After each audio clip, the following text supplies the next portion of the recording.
les enfants, j'espère que vous avez passé une bonne semaine et que votre rentrée s'est très bien passée et que vous avez été très heureux de pouvoir rencontrer à nouveau vos amis.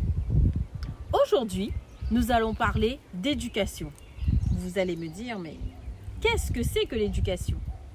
L'éducation, c'est l'art de former une personne, par exemple un enfant, en lui permettant de se développer sur le point de vue physique, intellectuel et moral, afin que, en grandissant, il puisse acquérir une personnalité et s'épanouir dans sa vie personnelle.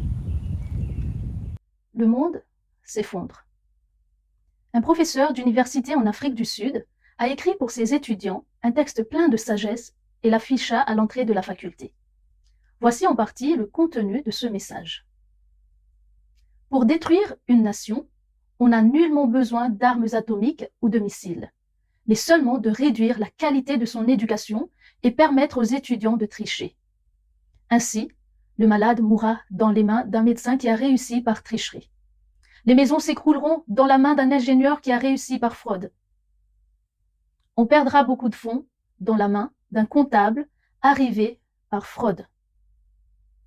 Des politiciens avides de pouvoir et tricheurs vont instrumentaliser une partie du peuple par quelque manière que ce soit.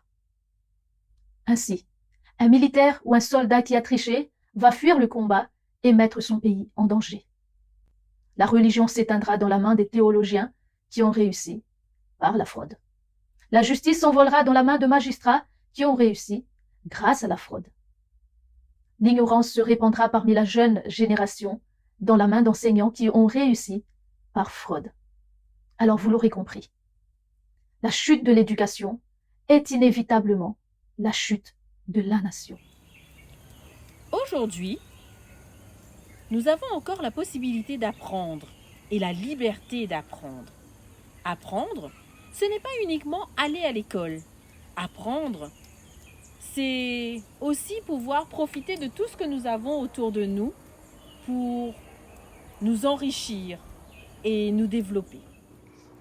Chaque jour de ma vie, je vais dire au Seigneur, apprends-moi, je te prie, de te donner mon cœur. Dès que le jour commence, je vais dire au Seigneur, tiens-moi dans ta présence, mon Dieu, mon Rédempteur. Allez, venez avec moi, nous allons faire un tour dans la Bible. La première personne que nous voyons dans la Bible et qui a eu le privilège d'apprendre, c'est Adam. Il avait le professeur par excellence, Dieu lui-même. La Bible nous dit que tous les soirs, Dieu venait à la rencontre d'Adam et Ève et ils discutaient ensemble. Le deuxième personnage que nous voyons aujourd'hui, c'est Noé. Noé n'était pas un architecte et pourtant, grâce aux instructions que Dieu va lui donner, Noé va pouvoir construire un très grand bateau où tous les animaux pourront entrer. Il écouta avec attention toutes les instructions de Dieu. Mais un des personnages bibliques qui me fascine, c'est bien Moïse. Moïse, tout petit, a été enseigné par sa mère. Puis, il a été conduit dans l'une des plus prestigieuses écoles de son époque. La plus prestigieuse, je vais dire. Il était au palais. Les Égyptiens dominaient le monde à ce moment-là. Et donc, Moïse va pouvoir apprendre plein de choses sur beaucoup de sujets. On le préparait au même titre que le fils de Pharaon pour devenir un successeur sur le trône. Toutefois, sa formation n'était pas terminée. Et après avoir passé 40 ans en Égypte, Moïse fut conduit dans le désert. Et c'est auprès des moutons qu'il va apprendre l'humilité. Il délivrera le peuple d'Israël. Et sa relation avec Dieu fera qu'il continuera à apprendre sur le chemin qui va les mener vers la Canaan. Il sera un chef écoutant les conseils de Dieu. Aujourd'hui, je vais te donner quelques astuces pour apprendre plus facilement. Premièrement, se concentrer sur son travail. Pour commencer, trouve-toi un endroit calme. Si tu as un bureau, fais en sorte qu'il soit toujours bien rangé. Enlève toutes les distractions qu'il peut y avoir, le téléphone, les gadgets, les jouets. Enlève tout ça et place seulement ce dont tu as besoin pour travailler. Ton cahier d'exercice, tes outils de maths, et tu enlèves tout ce qui peut te distraire. Et surtout, éteins la télévision. Deuxième astuce, comprends ce que tu dois apprendre. Tu ne peux pas retenir ce que tu ne comprends pas. Alors n'hésite pas à poser des questions, à demander l'aide d'un adulte, de ton professeur. Si tu ne comprends pas un mot, regarde dans le dictionnaire. La mémoire, c'est essentiel, c'est elle qui va te permettre de retenir les choses. Si tu as une mémoire visuelle, ce sera plus facile pour toi d'apprendre avec des images, des vidéos, de faire des cartes mentales. Si tu as une mémoire visuelle, tu vas mieux retenir les choses que tu vois. Tu auras besoin de schémas, de cartes mentales, de fiches bien structurées pour te souvenir de ce que tu as appris. Alors tu auras besoin de boutons à compter.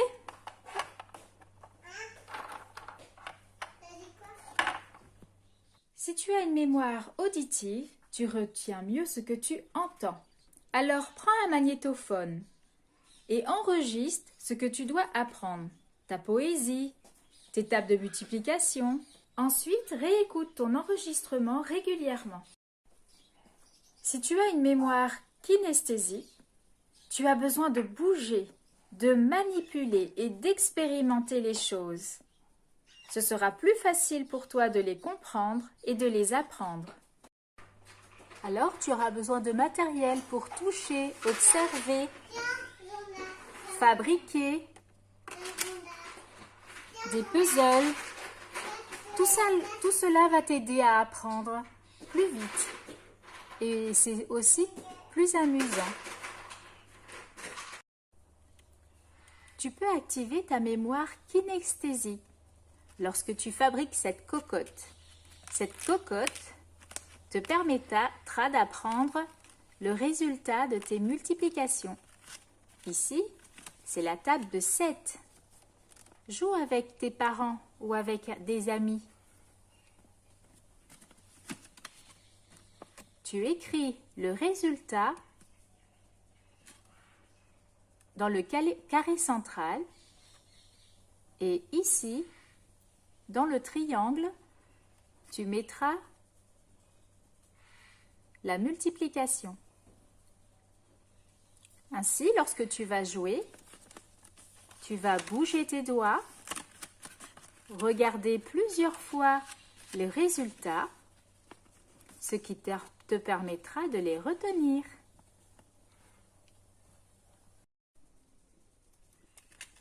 Voici un autre jeu pour te permettre d'apprendre les personnages de la Bible. Les femmes d'un côté et les hommes avec leur nom de l'autre. Ainsi, tu pourras t'amuser à les associer par couple. Qui est la femme d'Abraham? Et celle de Joseph, comment s'appelle-t-elle?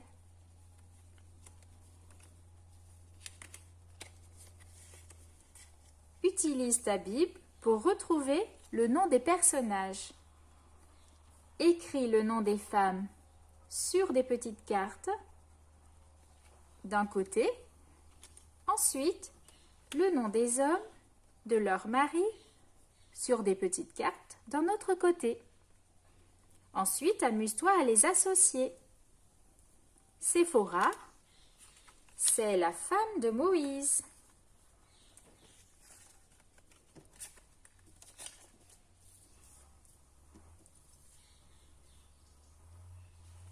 Marie est la femme de Joseph.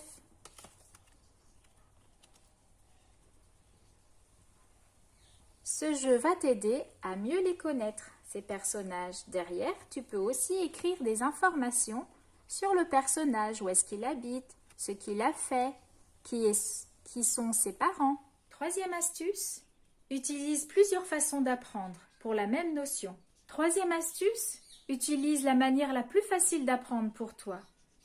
Ta mémoire est très importante lorsque tu veux apprendre. Mais le mieux, c'est de compiler toutes les formes d'apprentissage. Ton cerveau va recevoir toutes ces informations grâce à tous tes sens et ça va lui permettre de mieux retenir et aussi de retenir plus longtemps.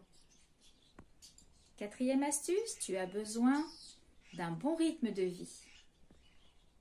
Sais-tu que tu as besoin de 10 à 12 heures de sommeil par nuit pour récupérer et fixer tes apprentissages? Ton corps et ton cerveau fonctionnera mieux et tu seras mieux disposé à apprendre. Structurer ta journée te permettra de mieux gérer ton temps et d'avoir le temps pour les choses importantes. Et ainsi, tu ne seras pas débordé. Pour cela, je te propose de fabriquer une routine du matin. Prends une feuille blanche ou de couleur et plie-la en 8.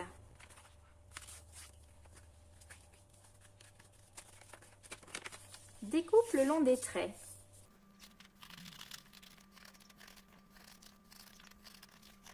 Écris sur tous ces petits papiers tout ce que tu dois faire le matin avant d'aller à l'école. Je me réveille. Tu peux tout aussi bien les dessiner. Je prie, je parle à Dieu. Je fais mon lit.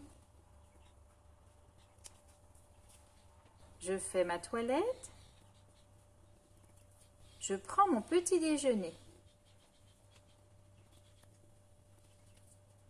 Je m'habille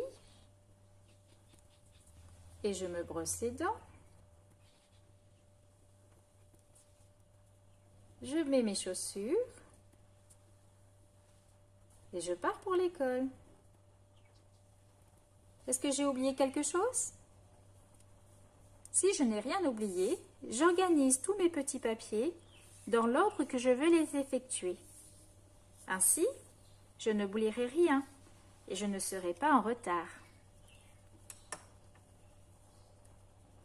Voilà un exemple.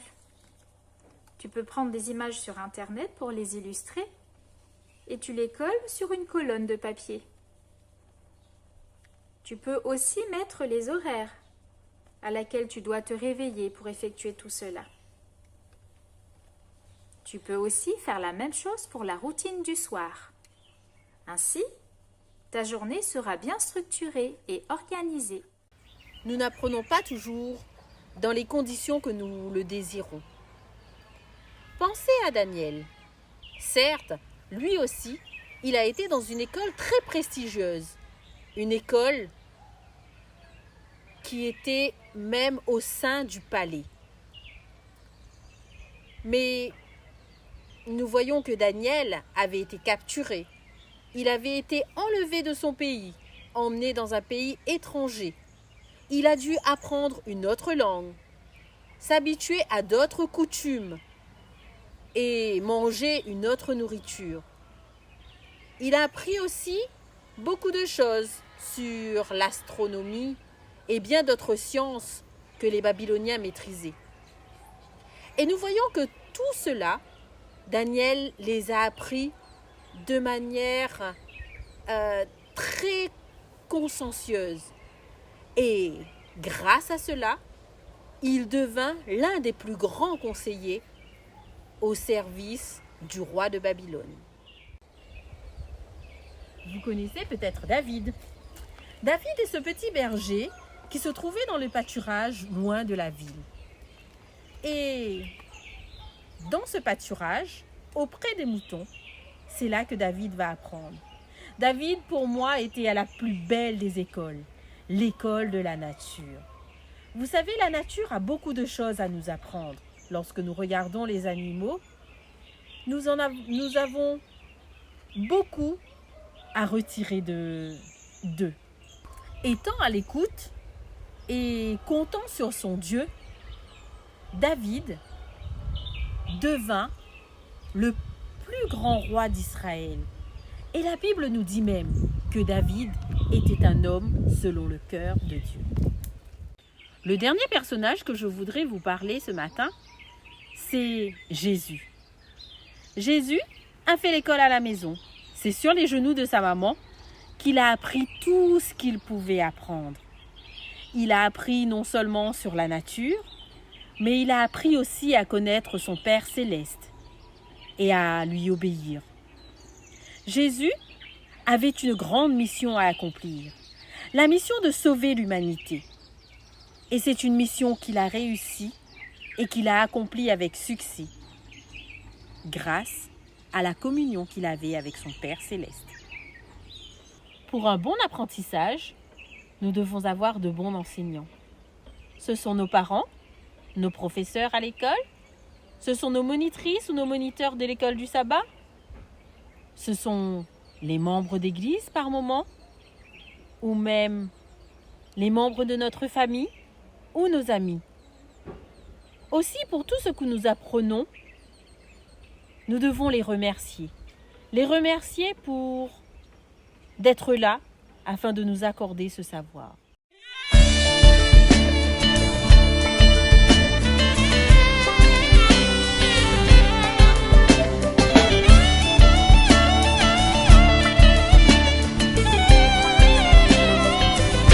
Moi j'ai appris à lire, à écrire, je sais soustraire et additionner et multiplier. Le bonheur, la paix, la joie chaque jour. Mais ce que j'ai appris de plus important, c'est qu'il faut diviser l'amour. À l'école, je fais bien plus qu'apprendre à lire et à écrire. On me soutient, on m'aide aussi, on s'intéresse à ma vie. Mes professeurs sont là pour me guider et m'enseigner dans le respect. Et si parfois il leur faut me corriger, c'est toujours pour mon bien, oui pour mon bien. Moi j'ai appris à lire, à écrire, je sais soustraire et additionner et multiplier. Le bonheur, la paix, la joie chaque jour. Mais ce que j'ai appris de plus important, c'est qu'il faut diviser l'amour. Mes professeurs sont là pour me guider et m'enseigner dans le respect. Et si parfois il leur faut me corriger, c'est toujours pour mon bien, oui pour mon bien. Je sais que Dieu m'a donné mes parents pour me donner amour et protection. Il m'a donné des professeurs pour guider chacun de mes pas et pour me conduire sur le chemin qui mène à lui, selon sa volonté, selon sa volonté.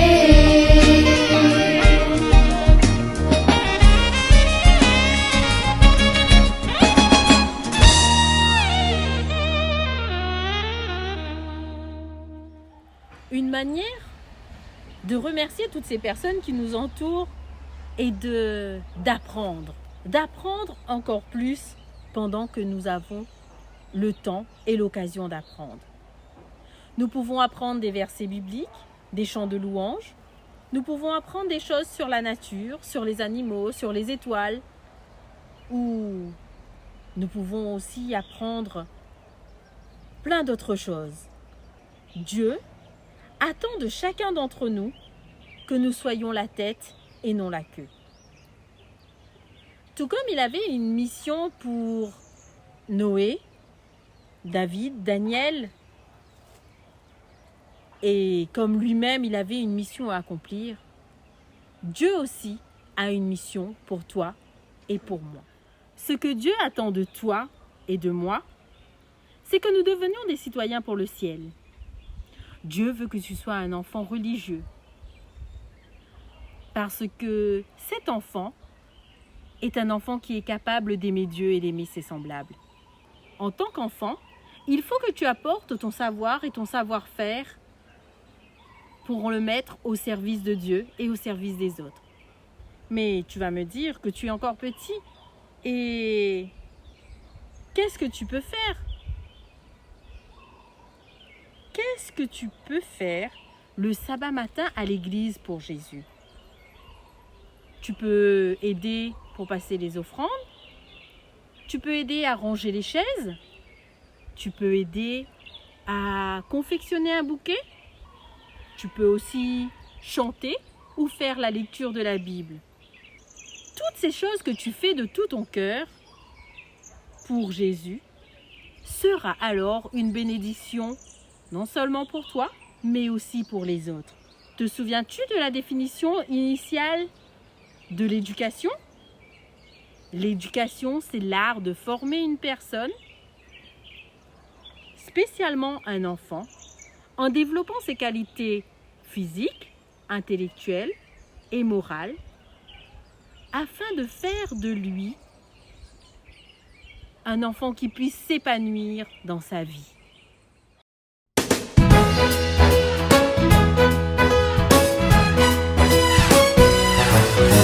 Et tu peux à découvrir la langue ici. C'est le moment LSF avec Pauline. Bonjour! Cette semaine, nous allons continuer notre apprentissage de la langue des signes française. Le premier mot, écoutez. Écoutez. Puis, école. École. Et enfin, travailler. Travailler. Et la nouvelle lettre de l'alphabet, G. G. Et voilà! À la semaine prochaine! C'était le moment LSF, le moment LSF, le moment LSF avec Pauline. Jésus veut te former. Et grâce à sa présence dans ta vie et grâce à son Saint-Esprit, tu développeras des qualités et cela te permettra d'être un enfant épanoui. Alors, veux-tu être éduqué pour te mettre au service de Dieu? Il veut que tu sois un citoyen pour l'éternité. Merci Jésus. Merci parce que tu nous donnes encore aujourd'hui la possibilité d'apprendre beaucoup de choses. Tu nous aimes, tu nous apprends par la nature, tu nous apprends par ta parole, tu nous apprends aussi lorsque nous sommes au contact des autres. Alors aide-nous à pouvoir profiter de ce temps où nous pouvons encore apprendre et que toutes ces choses que nous apprenons, nous puissions les mettre à ton service, car nous voulons être ton enfant pour qui tu as une mission. Merci, merci pour tout ce que tu fais. Et j'espère qu'un jour, chacun de ces enfants seront avec toi pour l'éternité. Amen. Loué soit le Seigneur.